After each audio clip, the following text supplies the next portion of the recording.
मुझसे नजरें तो मिलाओ कि हजारों चेहरे मेरी आंखों में सुलगते हैं सवालों की तरह। नमस्कार, मैं हूं राजीव और आप देख रहे हैं घूमता हुआ आईना। देश में एक बार फिर से चुनावों का ऐलान हो गया है। 16 तारीख को चुनाव आयोग ने जम्मू कश्मीर और हरियाणा के विधानसभा चुनावों की घोषणा कर दी और इसके साथ साथ चुनाव आयोग शायद इंतजार कर रहा था कि मोदी लाल किले पर 11वीं बार तिरंगा फहराने की अपनी मुराद पूरी कर लें, उसके बाद चुनाव की घोषणा की जाए। हालांकि 4 राज्यों की जगह केवल 2 राज्यों के ही चुनाव का ऐलान क्यों हुआ, इसे लेकर अब सवाल उठ रहे हैं। इसका सीधा जवाब यही समझ में आ रहा है कि बीजेपी का चुनावी गणित सीधे सीधे गड़बड़ाया हुआ है, इसीलिए चुनाव आयोग शायद उसके सुधरने का इंतजार कर रहा है।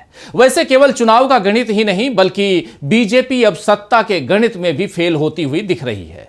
बीजेपी को यह लगता है कि मोदी उस चमत्कारी राजा की तरह हैं जो जिस पर हाथ रखे वो सोना बन जाती है। लेकिन अभी तो हाल ऐसा हो गया है कि मोदी जिस मुद्दे को उठाएं वही बीजेपी को विवादों में फंसा देता है।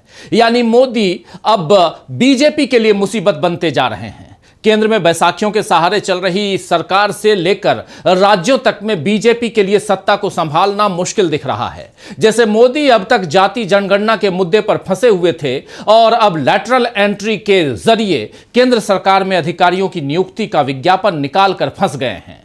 अडानी समूह को बढ़ावा देने का आरोप मोदी पर लगता ही था, लेकिन अब हिंडनबर्ग रिपोर्ट में सेबी पर उठे सवालों में भी मोदी फंस गए हैं। मोदी ने सोचा कि संसद सत्र पहले खत्म करवा दिया जाए तो इस पर जवाब देने से बच जाएंगे, लेकिन माधवीपुरी बुच पर नए खुलासों ने बीजेपी को और फंसा दिया है। राहुल गांधी को 15 अगस्त के कार्यक्रम में पीछे की सीट पर बिठाकर अपमानित करने की कोशिश की गई, उसमें भी मोदी सरकार फंस गई। विनेश फोगाट दिल्ली लौटकर आई और कांग्रेस सांसद दीपेंद्र हुड्डा ने उनके साथ रोड शो निकाला तो इस पर बीजेपी की ट्रोल आर्मी ने तंज कसा, लेकिन इसकी भी उल्टी मार बीजेपी पर ही पड़ी कि बीजेपी सरकार की तरफ से किसी ने विनेश का स्वागत क्यों नहीं किया।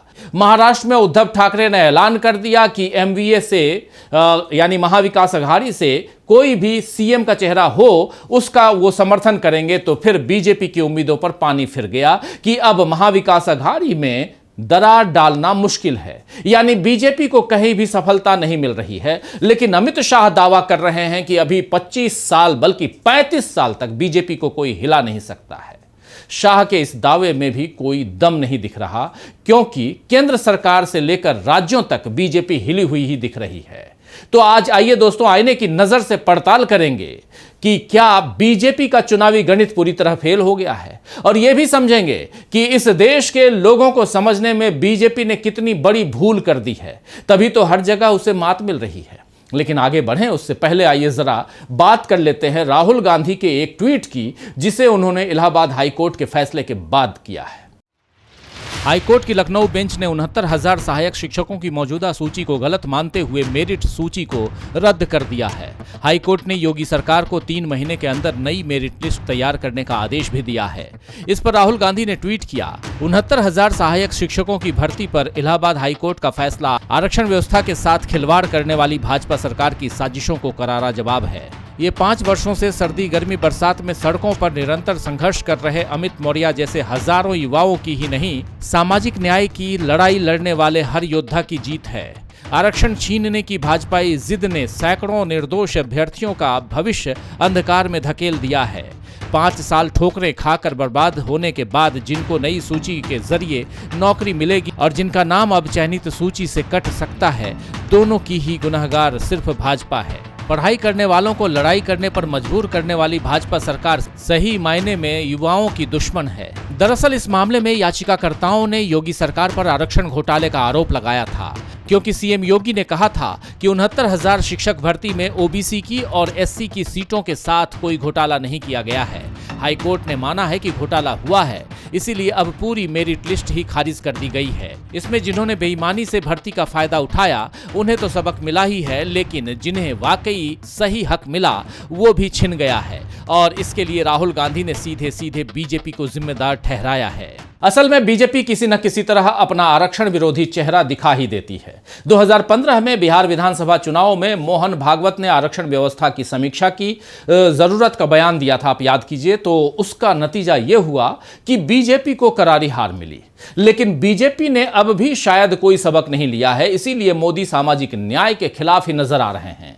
हाल ही में लैटरल एंट्री मोड के जरिए 45 वरिष्ठ स्तर के अधिकारियों की भर्ती की पहल करके खुद मोदी को नई मुसीबत में बीजेपी ने या कहें तो बीजेपी को मोदी ने फंसा दिया है, क्योंकि अब केवल विपक्ष ही नहीं बल्कि मायावती भी इस फैसले पर बीजेपी की पोल खोल रही हैं। केंद्र सरकार में उच्च पदों पर अधिकारियों की सीधी भर्ती प्रक्रिया ने मोदी सरकार के खिलाफ नया सियासी बखेड़ा कर दिया है।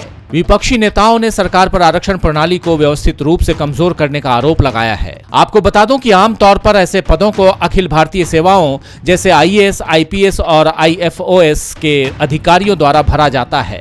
इनमें आरक्षण भी लागू होता है, लेकिन केंद्र सरकार लैटरल एंट्री के जरिए इन पदों पर लाने वालों को किसी भी तरह का आरक्षण लाभ नहीं देती है।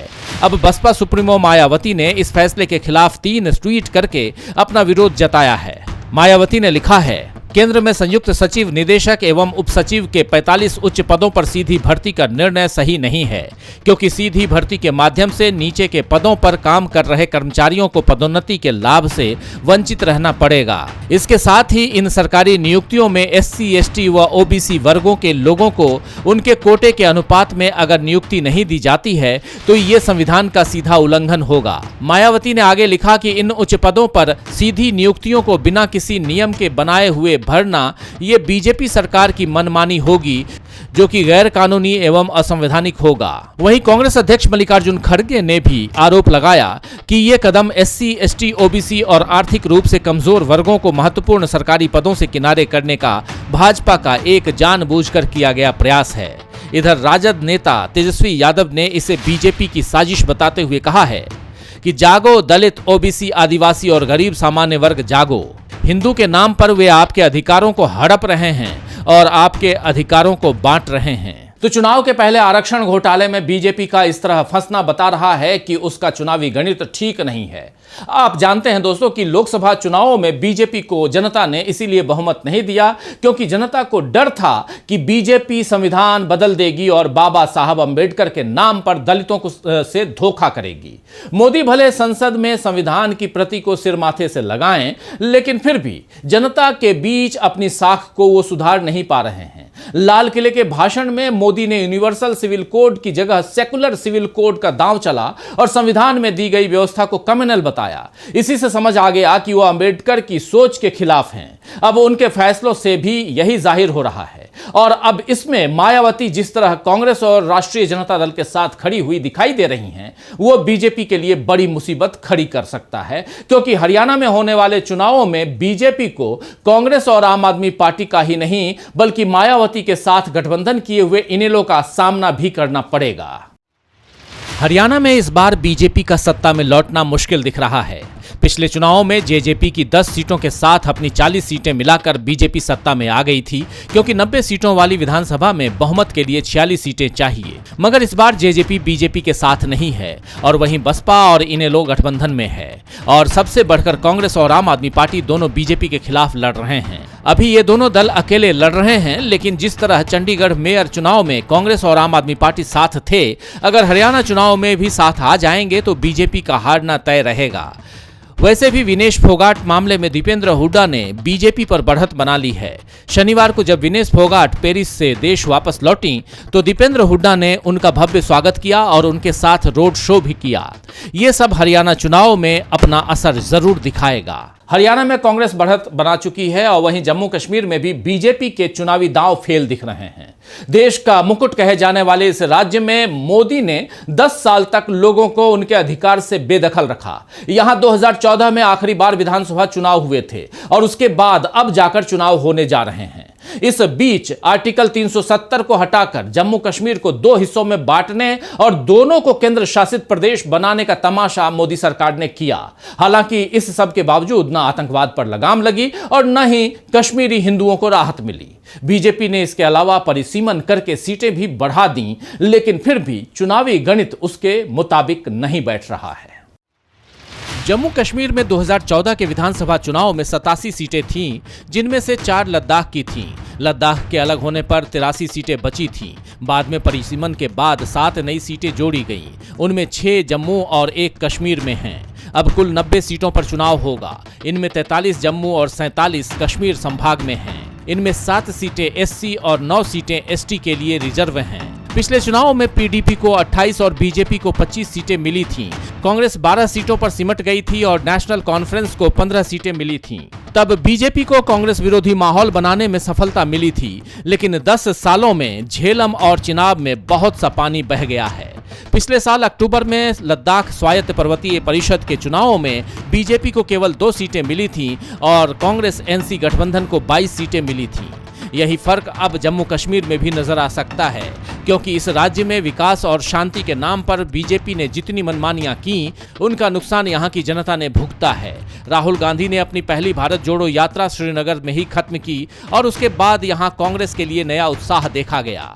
अब तो एनसी और पीडीपी भी बीजेपी से त्रस्त हैं और उनके अलावा कांग्रेस छोड़कर अलग पार्टी बनाने वाले गुलाम नबी आजाद को भी हकीकत समझ आ रही है, क्योंकि आजाद ने राहुल गांधी को निशाने पर लिया था, लेकिन अब राहुल गांधी का जादू देश के लोगों पर छा रहा है। तो राहुल गांधी की बेलाग राजनीति न कांग्रेस में उनके विरोधियों को समझ आ रही है और न ही बीजेपी उसे समझ पा रही है।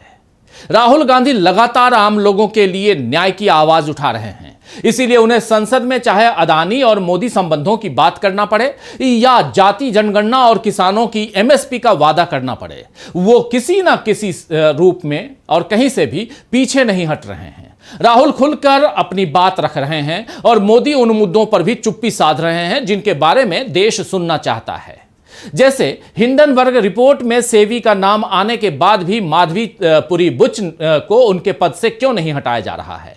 अब तो यह भी पता चल रहा है कि सेबी प्रमुख माधवीपुरी बुच ने अपने 7 साल के कार्यकाल के दौरान एक कंसल्टेंसी फर्म एगोरा पार्टनर्स से कमाई को जारी रखा, जो सेबी अधिकारियों के लिए नियमों का उल्लंघन है। यानी एक के बाद एक खुलासे होते जा रहे हैं और मोदी जवाब ही नहीं दे रहे हैं। और आखिर जो भ्रष्टाचार पर उनकी असली रणनीति क्या है, इस पर भी नरेंद्र मोदी कुछ नहीं कह रहे हैं। लाल किले से भाषण देने वाले मोदी और केंद्र में सरकार चलाने वाले मोदी 2 अलग अलग बातें करते हुए दिखते हैं। जनता इस फर्क को देख रही है और समझ भी रही है। इसीलिए हम कह रहे हैं कि इस बार चुनावी गणित में बीजेपी फेल हो गई है। खैर, शायर हसन रिजवी ने ठीक ही फरमाया है कि शब की स्याही और बढ़ेगी और सितारे टूटेंगे। शब की स्याही और बढ़ेगी और सितारे टूटेंगे, कुछ तो वक्त लगेगा आखिर नया सवेरा आने में। तो आज के लिए बस इतना ही। फिर मिलेंगे खबरों के नए आईने के साथ। तब तक देखते रहिए डीबी लाइव। नमस्कार।